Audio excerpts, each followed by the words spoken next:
Okay, we are back to uh, what we finished from last time. Okay, let me recall. Okay, the spreadsheet model for the stochastic diet problem when the nutrient value for each raw material have some uniform distribution for the to represent their uncertainty. Okay, okay, they represent as the mid value as the expected value and plus minus value as the tolerance according to this value. And then we generate 1156 scenario, and we did last time, okay, you might recall that we did uh, around 10, show you around 10 cut down here, okay, only, and we did cut number 11 for you, okay, before.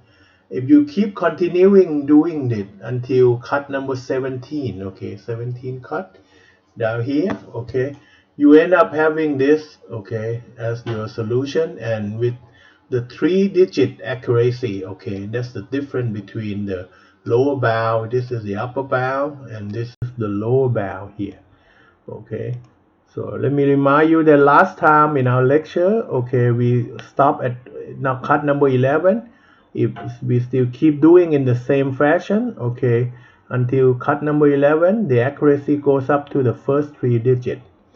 Okay, and all this file you can take a look at the when you get into the I think we need to get into the Google's, okay, and hold on for a while, and then okay, it's me,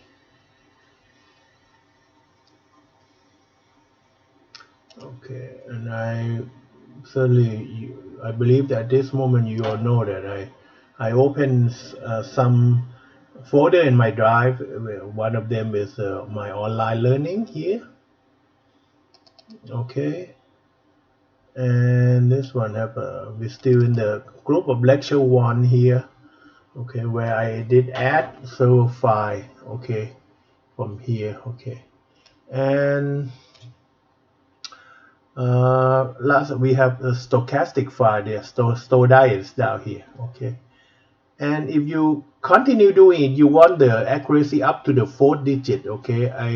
I have another Excel file we call final store diet here, and I already opened it. I open it for you down here, okay.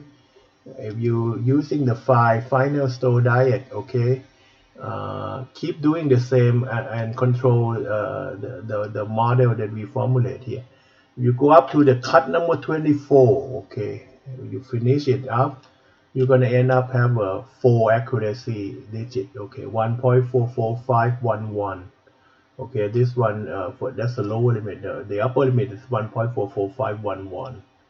Okay, maybe 112. Okay, this one you might have the 112 is all I believe that it's all equal now. This is exactly equal, okay. But certainly it's equal because you have some rounding number, okay. Uh, and the optimal solution can be classified here. Actually, start converging in the last couple of iteration, okay. And you will see the behavior of the Bender decomposition here is that as it starts to converge quickly in the first place, but as time goes by, as the number iteration increase, when lower bound and upper bound getting closer and closer to each other, there's some show some of the stubbornness. You see that this is a stubbornness, okay.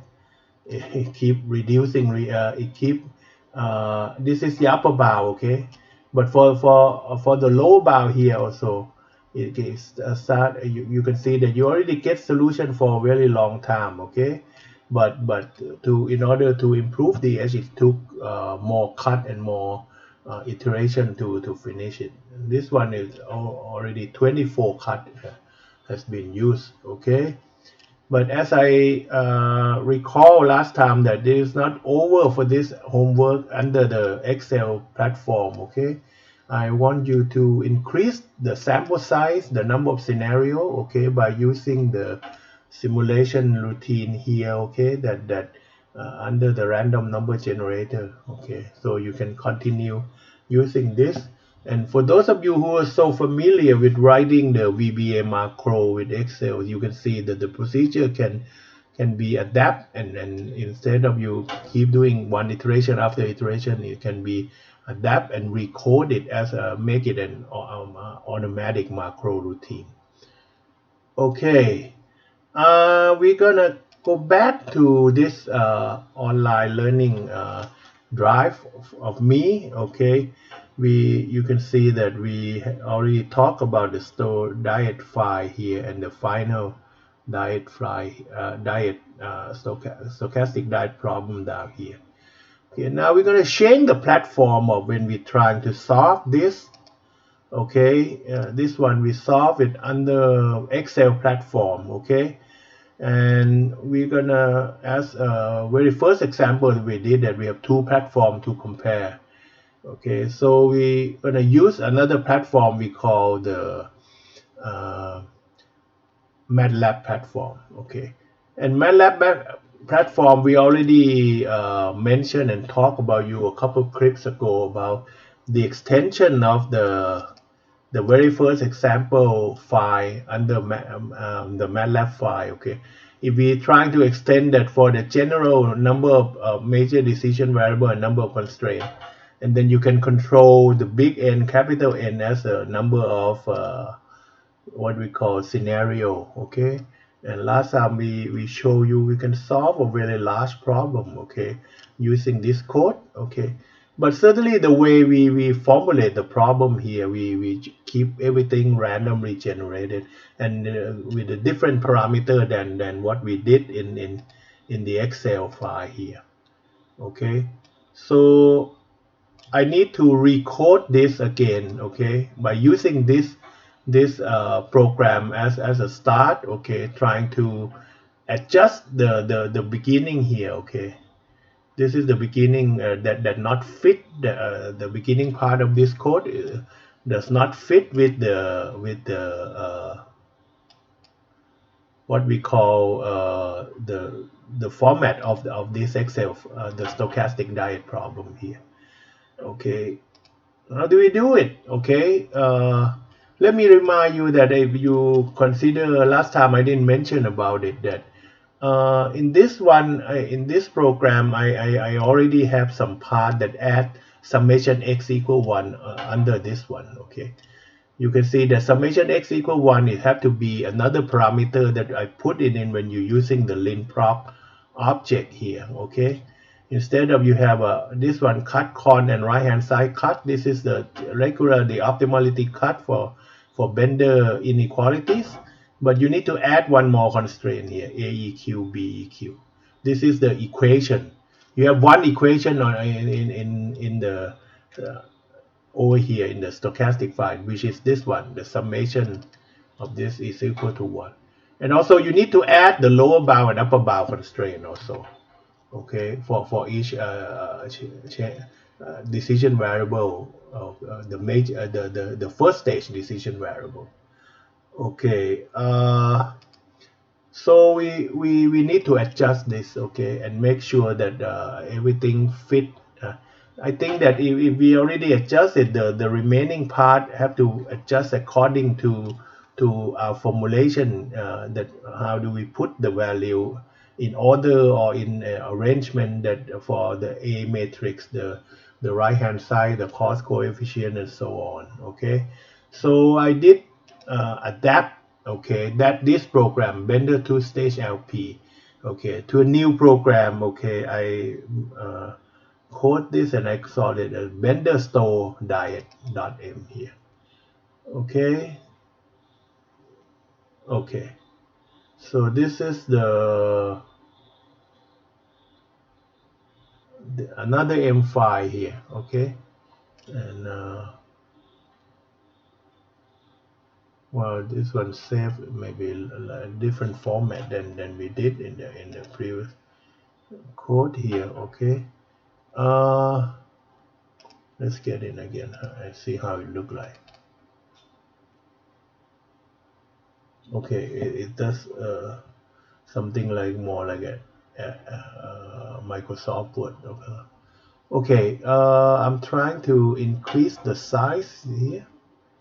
Okay, oh no, this is in Microsoft Word file. Okay, oh, sorry.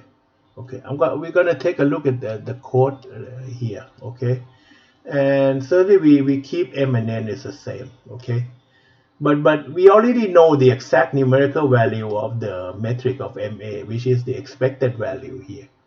Okay, and the value of the tolerance here. Okay, actually these two data I just make a copy and then paste from the Excel file here. Okay, and put it in the metric.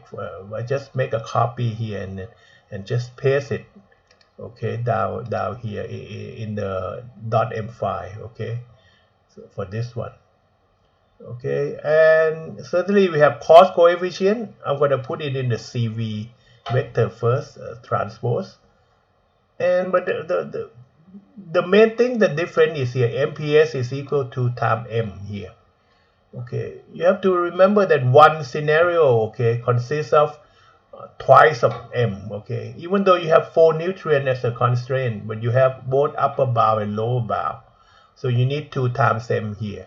And the right hand side become twice. Okay, we have 14.9. The first 4 is the lower bound, the last 4 is the upper bound.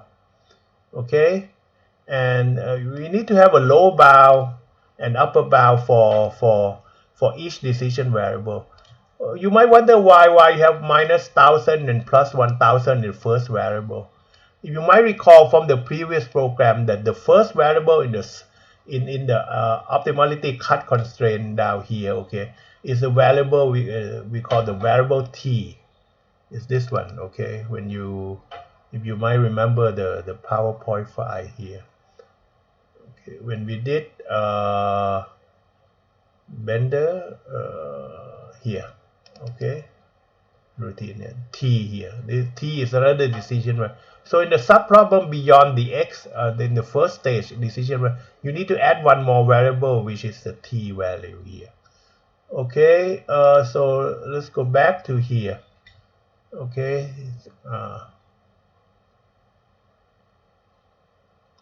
I'm going to try to increase the size a little bit so you can see it better. Okay, this is the one. Okay, so we need to adjust a little bit from the previous program, but we still use that program as a start. Okay, so in this one we need to have an equation AEQ is only one row and n plus one column, and with Cx is the objective function for the Bender optimality cut constraint.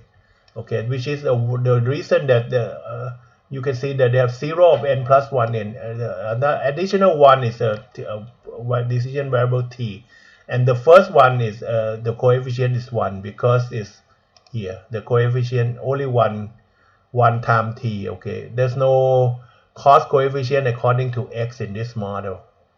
Okay, so this is a sub problem, okay, for to solve for the new x, and you have the coefficients, okay, of AEQ j plus 1. Okay, there's because there's only one equation here, okay, and then you want to put this one equation and n plus 1. You can see that we put the a, because the first variable, this one is for the summation of x is equal to 1. Because there's no coefficient on the first variable, but for the second variable become x sub 1, third variable become x sub 2 until x sub n. So this is the routine to generate the what we call the optimality cut constraint. Okay, optimality cut model for the Bender decomposition, and BEQ is equal to 1.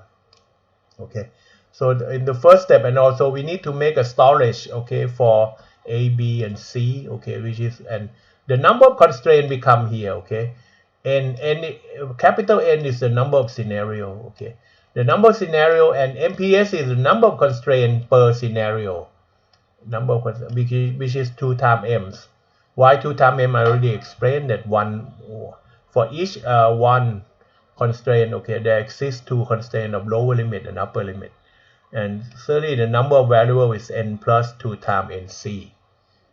Okay, we move on for the program to this part. Okay, this part is the part that we generate a matrix. Okay, we're using the mean value, okay, minus the tolerance to become the lower limit, plus 2 times the rounding number of tolerance, okay, time the uniform random generator between 0 and 1, and also with the 3-digit accuracy. Okay, and BIX is right hand side. We start with we refer to the standard of the right hand side here. You remember that the first 4 is a lower limit, the last 4 is a upper limit. So we matching the right hand side according to the lower limit first, the first m, and then in the last m for each scenario you get another right hand side for the upper limit. And also the constraint keep generating, and you know that this one is a constraint that the one k, okay, AIX and J once generated, okay, if you keep moving for the next m, okay, for another loop, okay, so you repeat that coefficient again, okay, after m constraint, okay. And certainly CJ, CVJ. You remember the CVJ is only cover only this one. Okay, only first stage variable. Next, you need to add the what we call the cost coefficient for the U and V. You might remember UV is here. Here. Okay, the UV variable here from the original model, okay, for UV here. Okay, so you know that G and H, last time we already showed that it's a relative cost according to G and H. If we go back to the Excel file again, G and H is along here, okay. We only have G and H for G for the U for the at least constraint, and H we cost according to V with the at most constraint. For V, at least constraint and U and most constraint have no effect, okay, because there's no cost coefficients to control. Okay, and this one is, you know that the one is G, the first one 1.2, and then 1.05, and you can see that, and 1.25 all divided by number of scenario, okay, and we using the sequence of that number, okay, to put it in here like G1, 1.2, 1.5, 1.2. H is the same 1.1, 0.95, 0.975, 0.98, and make it a transpose as a column vector, okay. And then we start to generate G, okay, by counting. We start counting from the n variable, the stage 1, and then we start counting, okay, for the G, okay, the next m is G, and then we need to skip, right, to skip 2 times m.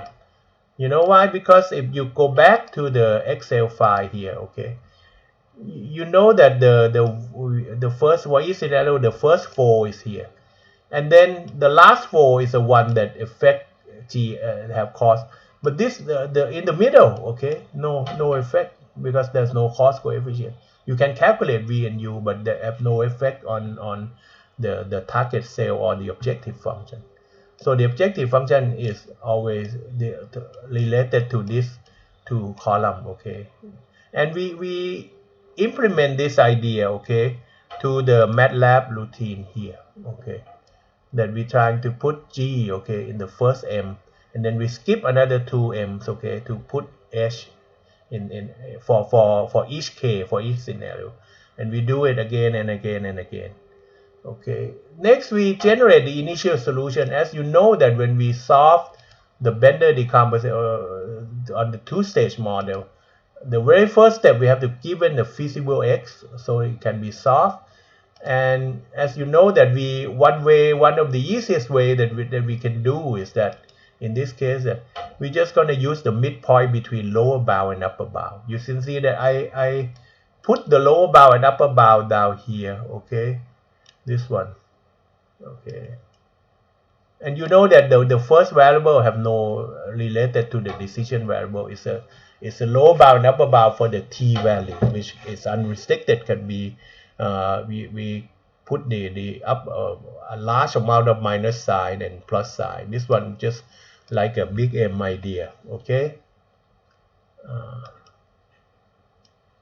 and this step we put all the value of g and h, and then now we initiate the x value, okay, by using the midpoint between low bound upper bound.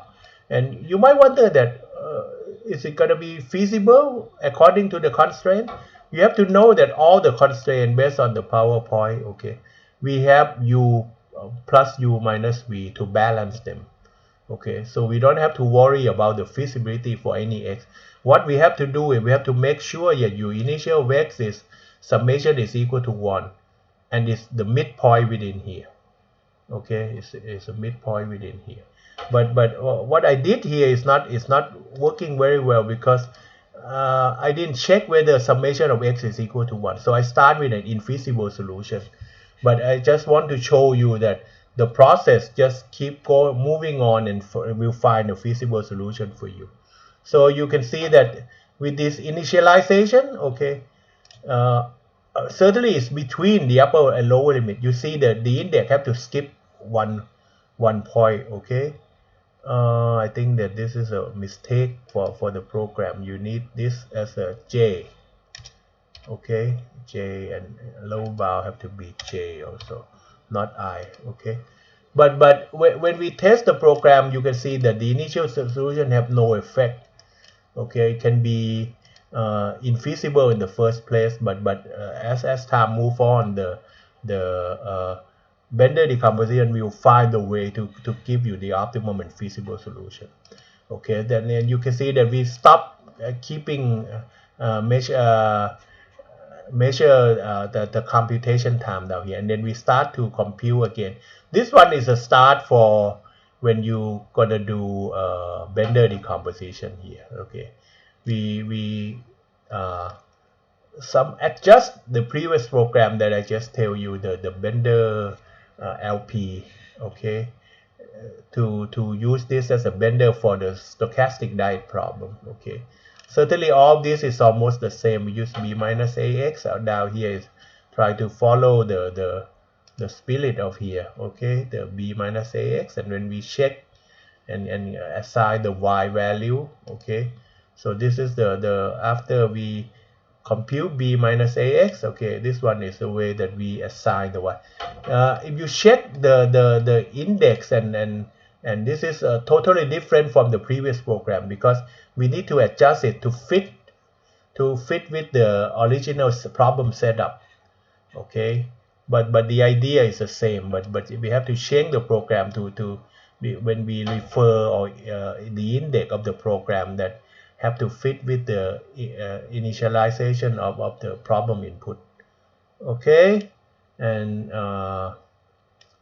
I leave it for you to go through and trying to check out, okay, the logic between all of this. Okay, and certainly we have set objective, C objective function, and this one also have different from the previous program, because we have to adjust it to fit with the way we set up the input to compute the objective function. And then if the objective function is better, you replace the best one with the new one, and also x base store the input, store the optimum solution. And then this one is to generate the Bender cut here. Okay, the Bender cut, you need to find y transpose star transpose time a minus cv transpose. This one, if you might go back and take a look here in the Bender cut here, b minus a transpose y. Okay, here. Okay, if you change it, you know that when you move in the left hand side, you get y transpose a minus c transpose. Okay, this is what when you know that formula. Okay, when you apply to the code, it just put it in here. Okay, and icon is now count the number of iteration, and then this one, you know that in our inequalities model is you set the greater than or equal, but the input format for the lin proc only accept less than or equal, so you need to reverse the sign. This one is a coefficient for the cut constraint. For the left hand side, you reverse the sign by add minus, and also the right hand side you need to reverse the sign also, instead of b transpose y, because it's become less than or equal. So this one have reverse the sign, and you generate the new cut constraint. And you know that icon it keep increasing every iteration, so the cut corner right hand cut is changing every iteration, increasing size by one row in every iteration. That's why they show the red side here, that the it's not the practice that the normal programmer of Matlab would like you to do. Okay, and AEQ BEQ is a summation of x is equal to 1. And also we add this is a different from the previous program, that we have lower bound and upper bound to control to find the new x. We call x new here. So we leave this as a routine to get the x new value. But you know, when you get the x new value, you need to make sure that t is another, the first variable is not x1, x2. It is you know that the second variable become x1, the third variable become x2, because the first variable is t variable. Okay, so this one is just update with the new x, and then we check the duality gap, the c base, and then the t is the objective value of solving this optimality cut benders. Okay, if the gap is still not within the tolerance, okay, we set the tolerance at over here in the first one, y gap. The process keep repeating, okay, until they achieve the tolerance, and then it's time to stop to compute the total time here. Okay, so this is briefly to follow up what we are doing in coding as a Matlab. Okay, and I already installed the Matlab, and with this program, the Bender Store Diet, okay, that is in the drive that I just showed you. Okay, it's already code here. Okay, and it ran a little bit before. I already tested a little bit before. Okay, we're gonna check out this one. We try what 100,000. Okay, we're gonna check first for 1,000 scenario, which is pretty close to in the Excel solution here. In the Excel solution, we test for 1,156 scenario. You get 144,515, right? For this one, but still not accurate. We might use the optimum for here. Okay, this one is very accurate, at least 6 digit. Okay, with 24 cut, 1.445112. Okay, this is the optimum cost. Okay, for 1,156 scenario. We will see how the Matlab respond. Okay, in this case we set up only 1,000.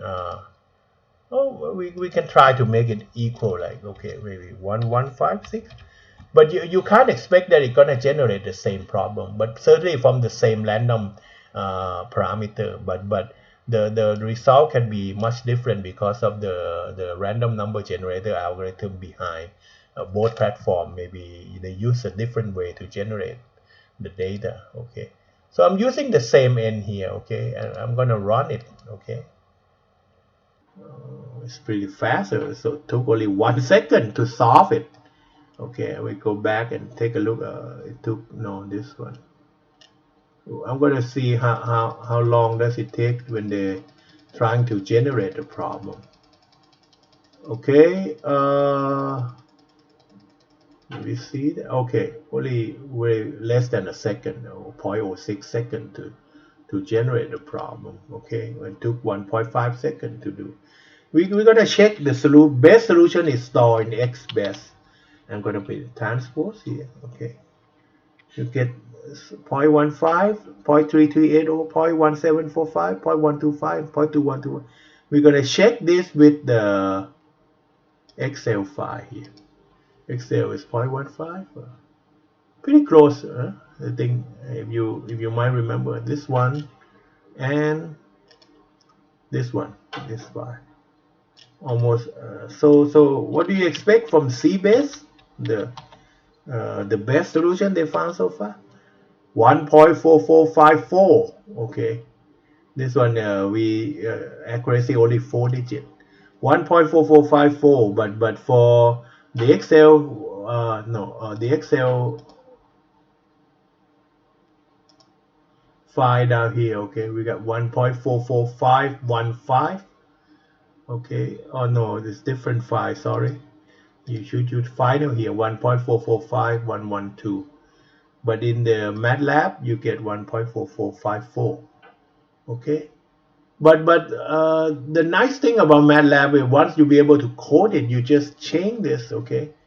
If you want a very large scale problem, like I'm gonna generate something like a 1 million scenario. Okay. This one 100,000. I'm gonna do it 1 million scenario. So what is the side of the problem? You know that MPS is 2 times M's and M is 4, right? So you have this one, if you solve this one, you end up having a problem with 8 million, okay? Because MPS is 8 times million, you have 8 million constraint, not including summation x is equal to 1. So that's 8, another additional constraint. And also the lower limit, upper limit of the 5 variable, that's have 10 more in 10 more constraint. So the overall constraint you can estimate have to be 8 million and 11, right? 10 for the lower bound and upper bound for each variable, and the last one is for to make it 11 is because of summation x is equal to 1. So this is the number of constraint, okay, NC, okay. The number of variable is n plus 2 times of c. Okay, so you can guess that NC become 8 million, right? 8 million. But this one is we didn't include the another 11 constraint, okay, in NC. This one is only the purely the scenario constraint according to uncertain parameter. Okay, but the total number of variable, okay, not only n plus 2 times of NC. Okay, you yes, I'm wrong. Okay, it have to be n plus 2 times of nc because there's no other additional variable here. Okay, we have two number of constraint, and then you have both u and v adding for each constraint. Okay, so this one, the total additional variable is 2 times nc, and plus n is the total number of variable. But for the number of constraint, it's not n plus n times mbs. Yeah, there were 11 more constraint added up. Okay, so overall you have 8 million 11 constraint, and with the 16 million and 5 decision variable. It's very large, but we're gonna see that with using, certainly if you use direct LP, it's gonna have a poor response, or sometimes it's gonna kick out and say that the problem is too large to be handled. Okay, or you might wait forever if your computer is not doesn't have sufficient enough storage or high power CPU. Okay, but look at this. Okay, my machine is not that fast. Okay, we start solving this, and you see the result at the bottom of your left. Okay. Okay, you have been. How long does it take? You're gonna generate a problem. We see. Keep going. You have to remember you have 1 million scenario. How long does it take before they generate? Okay. I don't know. Did I try? Okay, 34 seconds. Okay, now we start solving the sub problem. You can estimate it's around, should be around 20 cut. Okay. Because from previous example, if you make a comparison that even though you add more scenario, but the number of cuts sometimes didn't increase. Okay, only 19 seconds here, so altogether less than a minute, right? Okay, and actually the time that we spend in what we call the generator problem is even larger than the time when we solve for the problem. Okay, we're gonna check the result. Okay, the C base. Okay, what is the optimal solution here? 1.4447. Okay, if you want more accuracy, you need to redefine your precision of your variable. Okay, C base is 1.4447 with the X base as the optimal solution. Okay, you can see 0.15, 0.3381. Okay, let's observe the first two variables first. This 3383.15 almost equal to each other, and then the last three, okay, will be 0.1743, 0.125, 0.2126. You can see that it's almost as equal as this one, 0.1533, 0.144, 0.125, 0.2124, right? But in Matlab the last one 0.2126, so pretty close, pretty close. But this one you have to believe in this one more than the previous one, because this one we generate 1 million scenario. And you see that this is in the past, solving this size of problem is almost impossible. And let me recall you again last time that we checked with the definition on Wikipedia about Bender decomposition, if you might remember. Okay, Bender decomposition. Okay, the Wikipedia. I showed you in the last slide that read the first paragraph, right? Bender decomposition is a technique in mathematics that allows the solution of very large linear programming that have a special block structure, two-stage, multi-stage. And the block structure often occur in applications such as stochastic programming, LP under uncertainty. As the uncertainty is usually represented as with scenarios, okay, scenario, okay.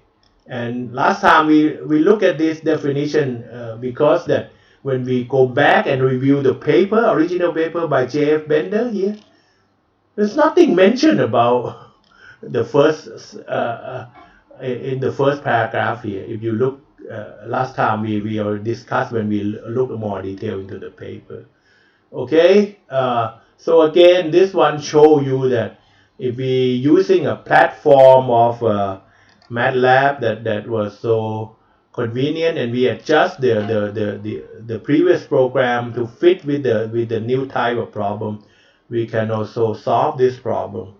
Okay, and check out, and also conveniently increase the number of scenario and test, and you might add to 10,000. Who know if you have a higher speed CPU than what my computer does. Okay, so that's why I keep telling you that nowadays in your generation now, the sample size is not the matter. Okay, you can keep sampling as large as possible, because the tools, the hardware tools can handle, can support, and can, you can solve the problem in real time, facing the problem. And also when the uncertain parameters change, you can just change the parameter and resolving it again to observe the follow-up decision. Okay. Okay, we in this part, okay, we already show you, okay, how to use Matlab, okay, and by this coding to solve the uh,